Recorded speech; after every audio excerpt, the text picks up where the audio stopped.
Hello বন্ধুরা, মায়াডোর চ্যানেলের আজকের এপিসোডে আমরা যে ভয়াবহ দুর্ঘটনা সম্পর্কে আপনাদের জানাতে চলেছি। পুরো বিশ্ব এটাকে লেক এরি ডিজাস্টার নামে জানে।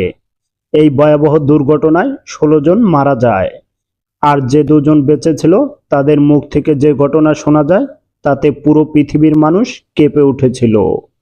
আর এই ঘটনা শোনার পরে আপনাদের শরীরের প্রতিটি লোম দাঁড়িয়ে যাবে, সেই সাথে আপনাদের হৃদস্পন্দন কেঁপে উঠতে বাধ্য হবে। তাই ভিডিওটি মনোযোগ দিয়ে সম্পূর্ণ দেখতে থাকুন। স্বাগত আপনাকে মায়াডোর চ্যানেলের আরও একটি নতুন এপিসোডে। মূলত লেক এরি পুরো পৃথিবীর 11তম এবং উত্তর আমেরিকার 4র্থতম বিশাল বড় খাল। এই লেকের 13 কিলোমিটার দক্ষিণে আটনার এয়ারপোর্ট নামের একটি ছোট এয়ারফিল্ড আছে। 30 জন স্কাই ড্রাইভার এই এয়ারফিল্ডে 1967 সালের 27 আগস্ট এসে পৌঁছায়, কারণ তাদেরকে ফ্রিতে ফ্লাইট অফার করা হয়েছিল। স্কাই ড্রাইভারদের এই অফার দিয়েছিল পারমাণবিক বোমা হামলায় ব্যবহারকৃত B-25 বোম্বার প্লেন। পারমাণবিক বোমা হামলা করা হয় যে বিমান দিয়ে, আর সে বিমানে উড়ে স্কাই ড্রাইভিং করতে কে না চাইবে। আর সেজন্যই অসংখ্য স্কাই ড্রাইভার একত্রে জড়ো হয় এই ফ্রি ফ্লাইট লুফে নিতে। আর ফ্রি ফ্লাইটের জন্য যখন একে একে সবাই প্লেনে ওঠা শুরু করে, তখন দেখা যায় প্লেনে সবার জন্য পর্যাপ্ত জায়গা নেই। যার কারণে এই ফ্রি ফ্লাইটের জন্য তাদের মাঝ থেকে শুধুমাত্র স্কাই ড্রাইভিং এর অভিজ্ঞতা এবং দক্ষতার উপর ভিত্তি করে 20 জনকে সিলেক্ট করা হয়। সিলেক্ট না হওয়া 10 জন ব্যক্তি তখন খুবই মন খারাপ করেছিল। আর মন খারাপ করাটাই স্বাভাবিক, কিন্তু তারা তখনও জানতো না যে তারা কতটা ভাগ্যবান। পাইলট তাদেরকে সিলেক্ট না করে তাদের জীবন অজান্তেই বাঁচিয়ে দিয়েছিল। পাইলটের পরিকল্পনা ছিল আটনার এয়ারপোর্ট থেকে B-25 বোম্বার প্লেন নিয়ে টেক অফ করে 20,000 ফুট উপরে উঠবে, আর সেখান থেকে 18 জন স্কাই ড্রাইভার বোম্বার প্লেন থেকে ঝাঁপ দিবে। তারপর প্লেন যখন 30,000 ফুট উপরে উঠবে, তখন বাকি দুজনও প্লেন থেকে ঝাঁপ দেবে। 20,000 ফুট উপর থেকে স্কাই ড্রাইভাররা প্যারাশুট নিয়ে আটনার এয়ারপোর্টে ল্যান্ড করবে, এমনটাই প্ল্যান ছিল। সেদিন সকালে আকাশের অবস্থা খারাপ থাকার কারণে বোম্বার B-25 টেক অফ করতে পারেনি, কিন্তু সেদিন বিকেলে আটনার এয়ারপোর্ট থেকে বোম্বার B-25 টেক অফ করেন। প্লেনের ভিতরে থাকা সব স্কাই ড্রাইভাররা খুবই উত্তেজিত ছিল, কারণ এক্ষেত্রে তাদের ফ্রি ফ্লাইটের সুযোগ মিলে গিয়েছিল। সেই সাথে তারা জীবনে প্রথমবারের মতো বোমা বহনকারী প্লেন থেকে মাঝ আকাশে ঝাঁপ দেওয়ার স্বাদ নিতে যাচ্ছিল। প্লেনটা যখন এয়ারপোর্ট থেকে টেক অফ করে, ঠিক তখনই সেসনা 180 নামের একটা ছোট প্লেনও সেখান থেকে টেক অফ করেন। এই প্লেনটা টেক অফ করেছিল 20,000 ফুট উপর থেকে স্কাই ড্রাইভারদের ঝাঁপ দেওয়ার দৃশ্য ভিডিও করার জন্য। আবহাওয়া অবস্থা খারাপ থাকার কারণে দুইটা প্লেনই তাদের গন্তব্যের দিকে উড়তে থাকে। তাদের গন্তব্য সঠিক সময়ে পৌঁছানোর জন্য তারা কন্ট্রোল টাওয়ারের সাথে যোগাযোগ রাখছিল। কন্ট্রোল টাওয়ারও তাদের লোকেশন কন্টিনিউ জানিয়ে যাচ্ছিল। ফাইনালি বোম্বার B-25 বিমান 1 ঘন্টার মধ্যে 20,000 ফুট উচ্চতায় উঠতে সক্ষম হয়। তারপর বিমানের পাইলট কন্ট্রোল টাওয়ারকে রেডিওর মাধ্যমে তাদের লোকেশন জানায়। তখন উন্নত কন্ট্রোল GPS টেকনোলজি না থাকার কারণে আবহাওয়া খারাপ থাকায় কন্ট্রোল টাওয়ার থেকে সাহায্য নিতে হতো। কন্ট্রোল টাওয়ার বোম্বার B-25কে জানায়, আপনারা আন্টার এয়ারপোর্ট থেকে 9 কিলোমিটার দূরের উচ্চতায় অবস্থান করছেন। তার কিছু সময় পর সেসনা 180 কন্ট্রোল টাওয়ারের সাথে যোগাযোগ করে জানায় তারা B-25 বিমানটিকে খুঁজে পাচ্ছে না। তাই কন্ট্রোল টাওয়ার থেকে সেসনা 180কে বোম্বার B-25 এর লোকেশন জানানো হয়। সেসনা 180কে জানানো হয় যে তারা B-25 থেকে 9 কিলোমিটার সামনে আছে।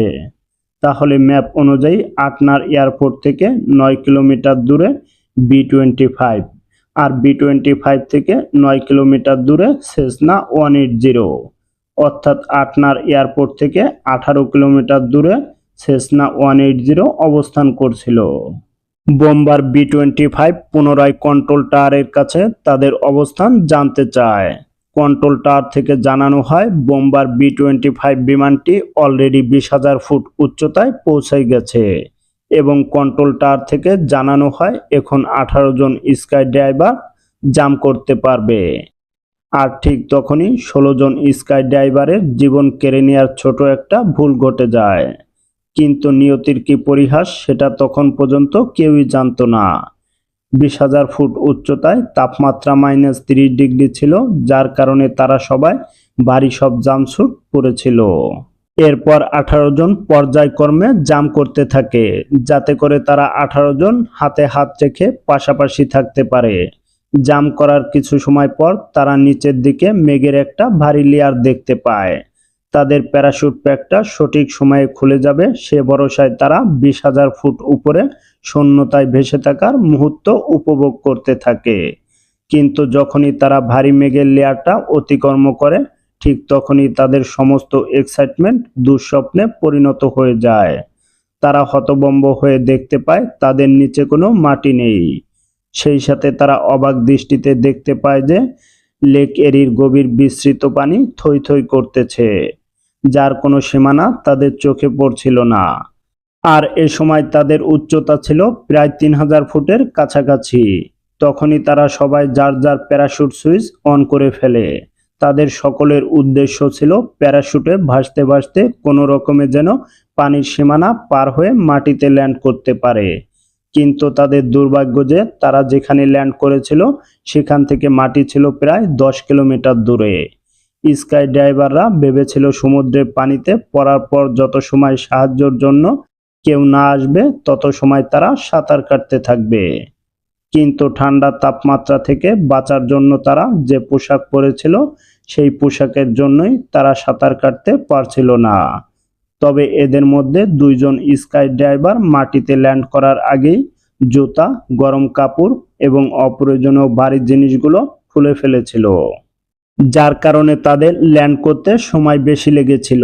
সেই সাথে তাদের মাটির দূরত্ব অনেকটা কমে গিয়েছিল। পানিতে পড়া পরে তারা সাঁতার কাটতেছিল। তার কিছু সময় পরেই তাদের একদল সাহায্যকর্মী লেকের পানি থেকে রক্ষা করে। কিন্তু আফসোস, বাকি 16 জন এই ঘটনায় তাদের প্রাণ হারায়। তারপর এই 16 জনের মৃতদেহ বেশ কিছুদিন পর লেকের পানি থেকে উদ্ধার করা হয়। এই চরম দুর্ভাগ্যজনক ঘটনা পুরো বিশ্বে আলোড়ন সৃষ্টি করে। সত্যি বলতে সেদিন কি হয়েছিল তার সত্যতা জানার জন্য একটি তদন্ত কমিটি গঠন করা হয়। তদন্ত করে জানা যায় সেদিন বাতাসের গতি এবং অন্যান্য বিষয় অনুযায়ী স্কাই ড্রাইভাররা সর্বোচ্চ 5 কিলোমিটার পাড়ি দিতে পারে। কিন্তু তাদের যেখানে জাম্প করার কথা ছিল সেখান থেকে লেক এরির দূরত্ব 20 কিলোমিটার। তাহলে কিভাবে তারা জাম্পিং এরিয়া থেকে 20 কিলোমিটার দূরের সমুদ্রে গিয়ে পড়ল? এই প্রশ্ন থেকেই যায়। বি-25 এর পাইলট জানায় কন্ট্রোল টাওয়ার থেকে তাদের ভুল লোকেশন জানানো হয়। মূলত সে সময় কন্ট্রোল টাওয়ারের কর্মীদের শিফট পরিবর্তন হয়েছিল। তারপর দ্বিতীয় কন্ট্রোলার যে লোকেশন জানায় সেটা ছিল মূলত সেসনা 180 এর লোকেশন। যখন বি-25 কে জানানো হয় তারা আটনার এয়ারপোর্টের উপরে আছে, আসলে তখন আটনার এয়ারপোর্টের উপরে ছিল সেসনা 180। সেই সাথে পাইলট এবং স্কাই ড্রাইভারদেরও ভুল ছিল। তারা এভিয়েশন আইনের বিপরীতে গিয়ে টার্গেট লক্ষ্য না করে প্লেন থেকে জাম্প করেছিল। পরবর্তীতে 16 জনের মৃত্যুর জন্য কোর্টের রায় অনুযায়ী বোম্বার বি-25 বিমানের পাইলটদের দায়ী করা হয় এবং আইন অনুযায়ী সারা জীবনের জন্য তাদের লাইসেন্স বাতিল করে দেওয়া হয়। এখন নিশ্চিত বুঝতে পারছেন ছোট একটা ভুল কত বড় ভয়াবহ দুর্ঘটনা ঘটাতে পারে।